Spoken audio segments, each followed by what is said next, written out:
Hello everyone, welcome back to the channel. Hope you are doing well and fine, and in today's video I'll be showing you how to disable JavaScript on Android phone. So without wasting any time, let's just jump right on the video and make sure to watch this video till the end and follow the steps as well. Now the first thing that you need to do is head over and open up your Google Chrome app, and then once you're inside there you'll be getting this kind of homepage.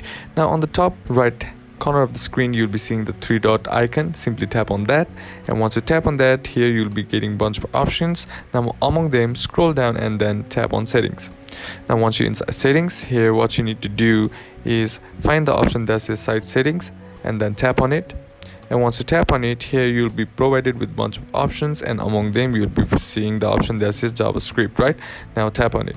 Now in order to disable it, what you need to do is, if it is enabled, all you gotta do is just simply toggle this button off, and then that's basically how to disable JavaScript on Android phone. And that's it for today's video, guys. Hope this video was useful to you. Leave a like if you did, comment down below what the next video should be on, consider subscribing to the channel. Thanks for watching. Bye bye.